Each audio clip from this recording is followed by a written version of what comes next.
This is the story of telling only the truth. Jim was alone that night, sitting in the dark, a single lamp on, blankets, silence, and a podcast playing in the background. Be yourself. Speak your truth. The truth will set you free.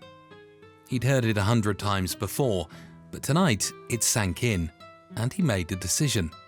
From now on, no more lies, no pretending, no acting, just the truth. Raw, uncomfortable, and real. What if you could only tell the truth forever?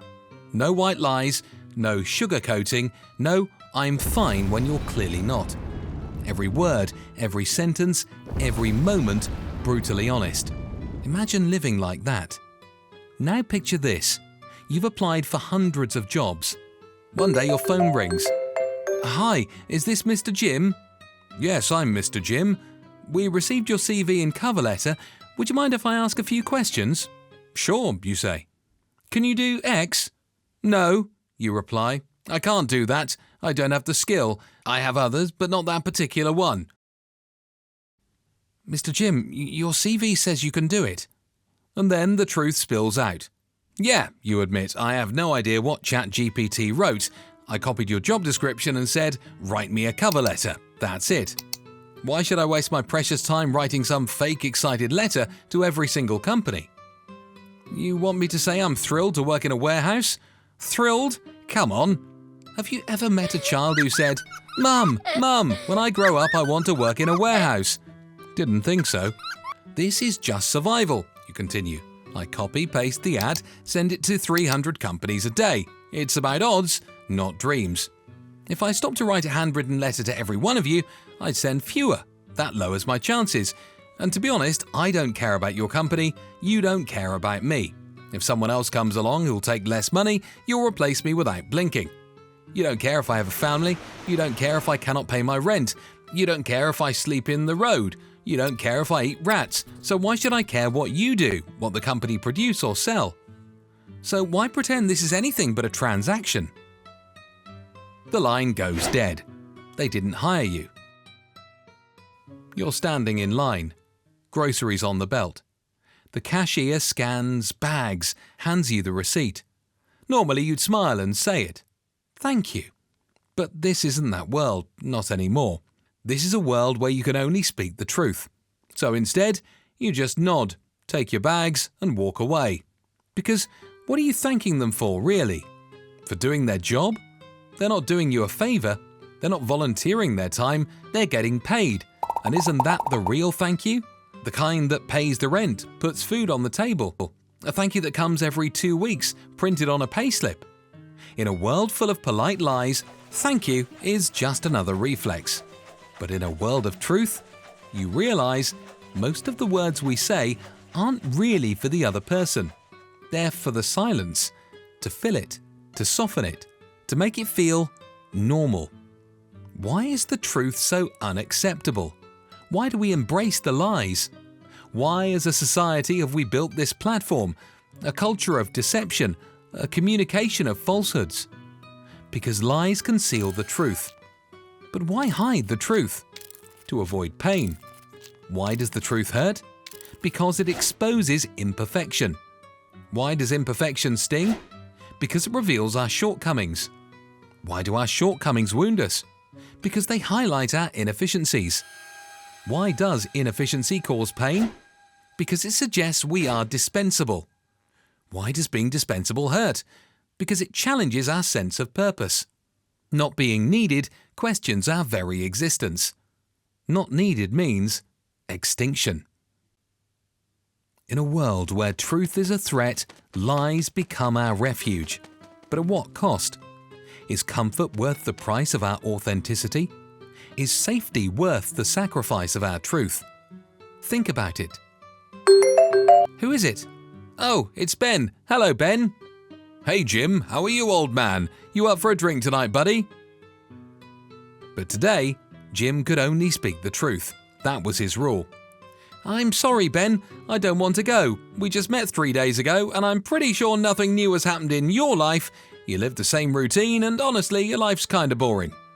You always say the same things, same jokes, same complaints, and let's be real, you don't want a drink, you want a wingman. You always want me to break the ice with girls because you're too shy to do it yourself.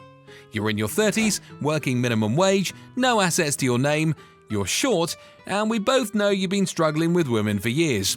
And let's face it, you're probably not going to meet anyone tonight either. Ben, stunned, replies, "So that's what you really think of me? No wonder I'm the only one who still hangs out with you. Screw you, Jim." The line goes dead. I think I just lost a friend by telling the truth. After a long, brutal day, Jim walks through the door, drained, broke, and wrestling with life's unfair punches. He barely puts his keys down when he hears the sweet, familiar voice of his wife, Rita. "Hi, my love, I missed you. What do you think about my new dress today?" But tonight, Jim had made a pact with himself. No lies, just the cold, honest truth. And so, he takes a breath and fires. I mean, it's nothing special. You have better dresses. Can you do something productive that isn't spending my money? Do you realize I'm unemployed, for God's sake? And honestly, it makes you look fat. The room freezes. Rita's eyes, once full of spark, dim with disbelief. The moment I finally do something for myself, you say this? I should have never married you. Your smart ass will speak on the couch tonight. So I give an honest opinion and you punish me like a dictator. What kind of logic is that? You ask for the truth, I give it, and I get punished. If I lie, you love me. If I tell the truth, you kick me to the couch. What's going on in this world? In the war between honesty and harmony, sometimes it's not about who's right. It's about whether the couch has a blanket. Society runs on lies. We dress them up, paint them over, and sell them with a smile. Men lie to attract women. Women, they wear lies right on their face. We call it makeup. Ads lie. School lies. Marketing lies every single day. Your job lies. We're a family. Yay. Your paycheck lies. It buys less every year. Even money itself? A lie. Just paper pretending to hold value. Your cousins lie. Your mum lies. "My beautiful son," she says even when you know the mirror says otherwise. The government lies. Doctors lie. And the biggest liar? It's you. To yourself, every single day. But here's the question. Are these lies breaking us or holding us together? Stick around, let's dig into the truth behind the lies. Unable to sleep, Jim lies on the couch. Eyes heavy, heart heavier. He gives up, opens up his laptop. And what does he see? Of course, nothing new, just more videos. People talking about being real, being yourself, speaking your truth. But Jim starts to wonder. If society promotes the truth, why does it reject it when it hears it? Because the truth is not something society likes. Not really. Jim tried it, just one day of saying only the truth.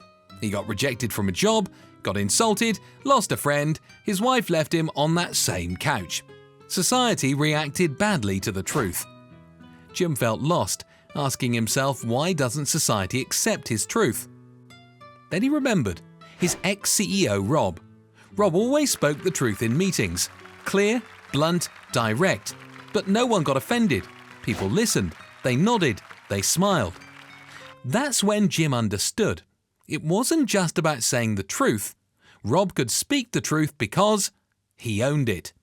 The truth isn't something you're born with. It's something you have to own. Only a small percentage of people in the world actually do. Rob owned it. But Jim? Unemployed, sleeping on a couch, searching for a job. Jim didn't own the truth. And that's when he realized truth is a luxury.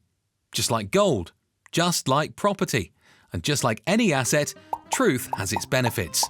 A house protects you, keeps you warm, shields you from the rain. But to access those benefits, you have to own that house. Jim realized truth works the same way. You have to work, fight, and sacrifice to own it.